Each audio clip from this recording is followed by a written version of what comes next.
सभी जगतवासियों को धर्मेंद्र शर्मा का नमस्कार। स्वास्थ्य से संबंधित अपने इस चैनल पर मैं आप सभी का हार्दिक स्वागत करता हूं। दोस्तों, लैटिन में एक कहावत है, रेस्पिकी टू प्रॉस्पिकी, means if you want to move forward look back first. अगर यदि आप आगे बढ़ना चाहते हैं तो सबसे पहले पीछे देखिए। और प्रैक्टिकल लाइफ में अगर यदि हम इसको देखना चाहें तो कोई भी चीज़ अगर यदि हमको दूर फेंकनी होती है तो सबसे पहले हम अपने हाथ को पीछे लेके जाते हैं, तभी हम उसको दूरी तक फेंक पाते हैं। तो अगर यदि मैं सीधे सीधे स्वास्थ्य के विषय पर आपसे बात करने लग जाऊं तो शायद वो बेईमानी होगी। तो सबसे पहले मैं आपसे जो बात करने वाला हूं वो ये कि ये मानव है, ये आया कहां से है, अंत में इसको जाना कहां है, और आने और जाने की इस यात्रा के बीच में वो रहेगा कहां पर। इसका कॉमन जो जवाब है वो है नेचर। हम नेचर से आए हैं, अंत में हमें नेचर में ही मिलना है और नेचर के साथ ही हम आने और जाने की यात्रा के बीच में रहेंगे। तो आज का मेरा जो पहला वीडियो है वो इसी पर आधारित है कि मानव की उत्पत्ति कैसे हुई है। चलिए इस विषय पर आपके साथ विस्तार से चर्चा करते हैं।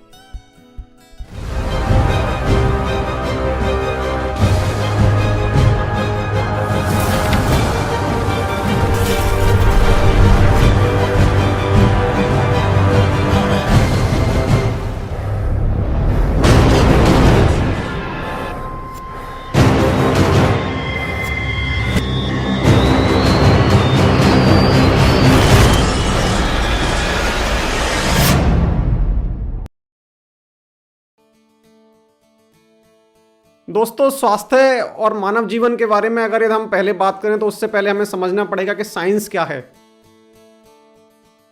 साइंस जब तक समझ में नहीं आएगा तब तक बाकी चीजों को समझना बेईमानी है।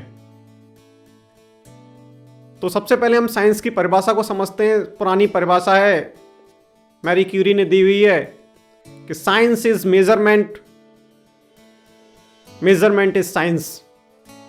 मतलब जिस चीज को मेजर किया जा सकता है वही साइंस है। क्या आप सोचते हैं? सब सोचते हैं, मैं भी सोचता हूं, आप भी सोचते हैं।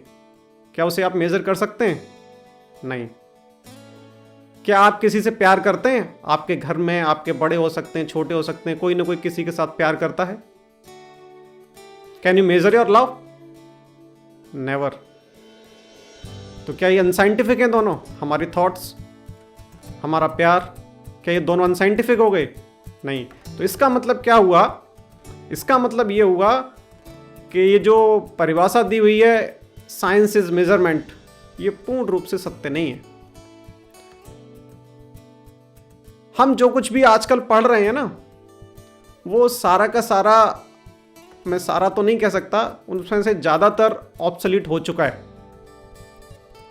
आज का विज्ञान पुराने विज्ञान से बहुत आगे निकल चुका है, लेकिन हमको दिन और रात स्कूल में यही पढ़ाया जाता है। हमने वही सीखा है जो पुराने वाला था। आज भी हम उसी को सीख रहे हैं, नई चीज़ें हम जान ही नहीं पाते हैं। और यही कारण है कि हमको स्वास्थ्य से संबंधित जो समस्याएं हैं वो दिन ब दिन बढ़ती चली जा रही हैं। और इस विषय पर बहुत सारे वैज्ञानिक हुए हैं जो अपनी नई नई रिसर्च के थ्रू बात कर रहे हैं, लेकिन वो सारी चीज़ें मेरे और आपके समक्ष तक नहीं पहुंच पा रही हैं। मैं बस उन्हीं चीज़ों को आपके सामने लाने की कोशिश कर रहा हूं। मैंने साइंस की परिभाषा को बताया, तो साइंस की जो वर्तमान परिभाषा है वो ये है, science is nothing but the understanding of nature. Science is a change. प्रकृति को समझना ही विज्ञान है। हालांकि आज उसका उल्टा हो रहा है। वैज्ञानिकों ने यह परिभाषा दी, बहुत ही अच्छी परिभाषा है, लेकिन हम उसका उल्टा भी कर रहे हैं। उल्टा क्या कर रहे हैं? हम उल्टा नेचर को समझाने की कोशिश कर रहे हैं और वहीं सारी गफलत हो रही है। मैं बहुत ज़्यादा विस्तार में नहीं जा रहा हूँ क्योंकि ये बहुत लंबा विषय है। मैं केवल और केवल परिभाषा तक सीमित रहूँगा। और साइंस ही है जो बदलता रहता है। जो बदलता नहीं है ना, वो साइंस नहीं है, वो रिलीजन हुआ करता है। धर्म फिक्स होता है, विज्ञान नहीं। एक बहुत बड़े थिंकर हुए, उन्होंने कहा है, कॉल पॉपर उनका नाम है, उन्होंने कहा है knowledge advances not by repeating known things but by refuting false dogmas. अगर हम उन्हीं नोन थिंग्स को रिपीट करते रहेंगे ना तो कभी आगे नहीं बढ़ सकते,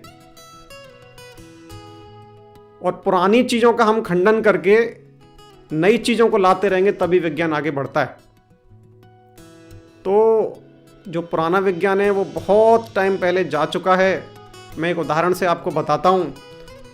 शुरुआत में ये कहा जाता था कि लीवर जो है आपकी बॉडी के अंदर ब्लड को पंप करता है।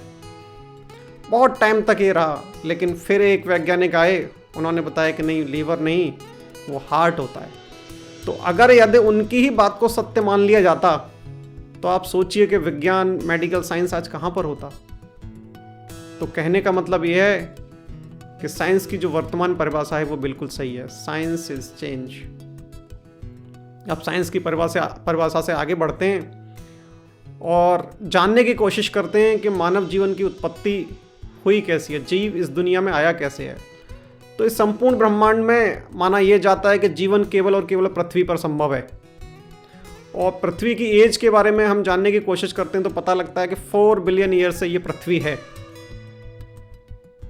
और इन 4 बिलियन ईयर में सबसे पहले जो पृथ्वी पर था वो जर्म्स थे, और जर्म्स का जो नेचर था वो मेरे और आपके जैसा ही था। आज हम करते क्या हैं, आज हम किसी को देख के खुश नहीं होते, आपस में लड़ते रहते हैं, झगड़ते रहते हैं।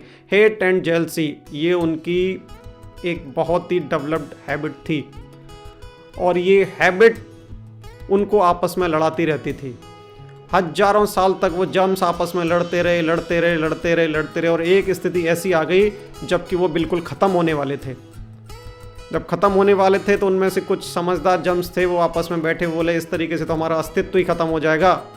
हम जिस रास्ते पर हैं वो रास्ता गलत है, इस रास्ते को हमें सही करना चाहिए। तो जैसे आज हम मीटिंग कॉल करते हैं, जैसे उन्होंने एक मीटिंग कॉल की, वो सारे के सारे एक साथ बैठे और उन्होंने ये निर्णय लिया कि अब हम अपनी इन आदतों को बदलेंगे और हेट और जेलसी को छोड़कर लव और सिंपैथी के साथ अपना जीवन जिएंगे।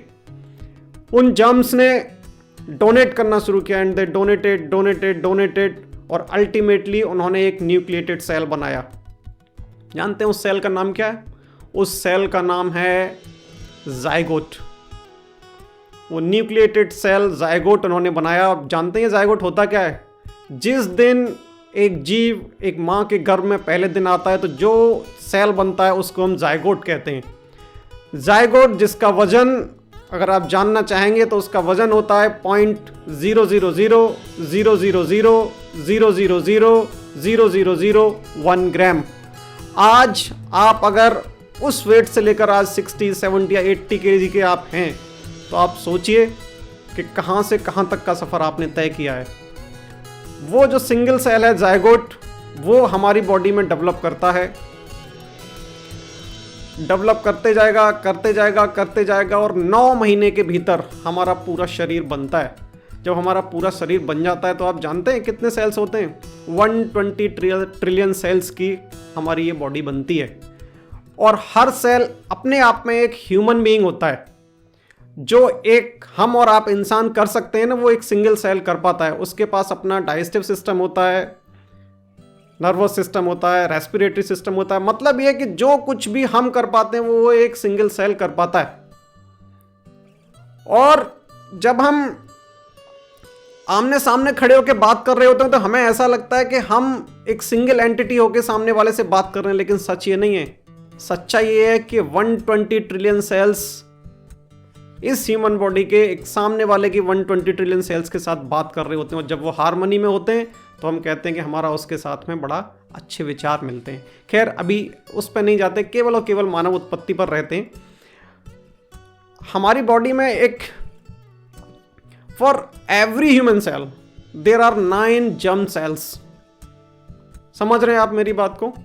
For every human cells there are 9 germ cells. मतलब ये कि हमारी जो बॉडी बनी हुई है ना, वो 90% जर्म सेल्स से बनी हुई है। दूसरा, ह्यूमन मेटाजीनोम्स के अंदर 23,000 ह्यूमन जीन्स होते हैं, जबकि 2.5 ट्रिलियन जर्म जीन्स होते हैं। तो जो हम अगर ये कहें कि हमारा पेरेंट्स के जीन्स का कंट्रीब्यूशन कितना है ह्यूमन बॉडी के अंदर, तो वो 23,000 divide by 2.5 trillion, almost nominal.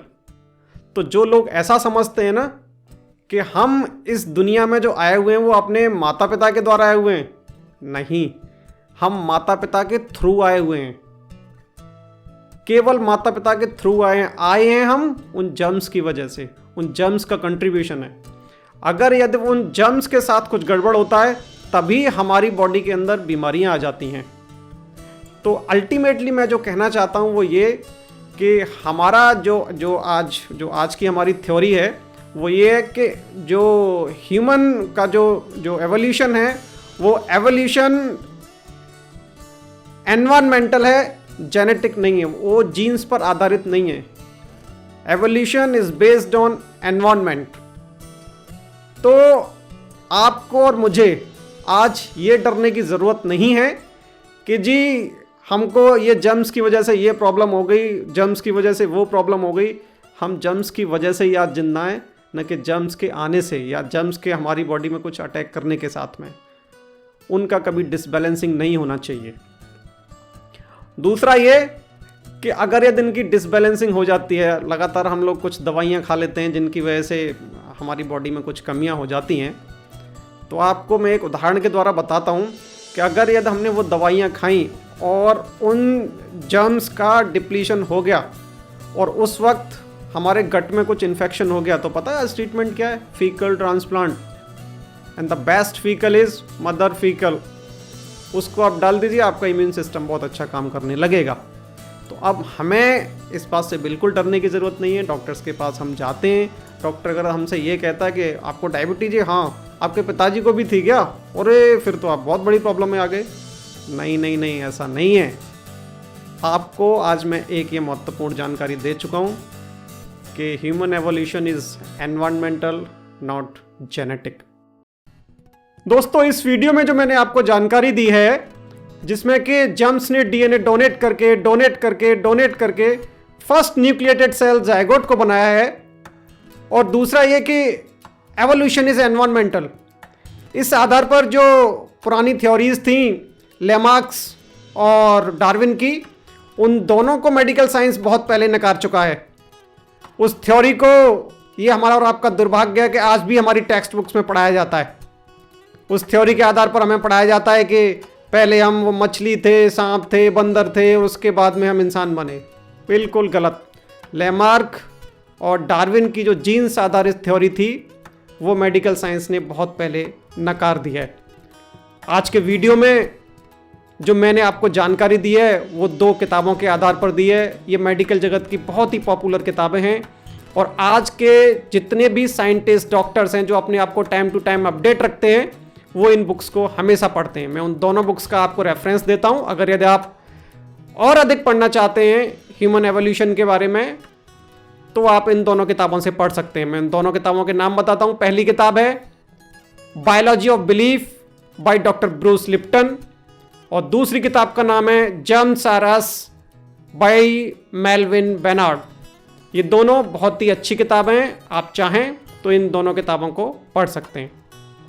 दोस्तों, मैं आशा करता हूं कि इस वीडियो में दी गई जानकारी आपको रोचक लगी होगी।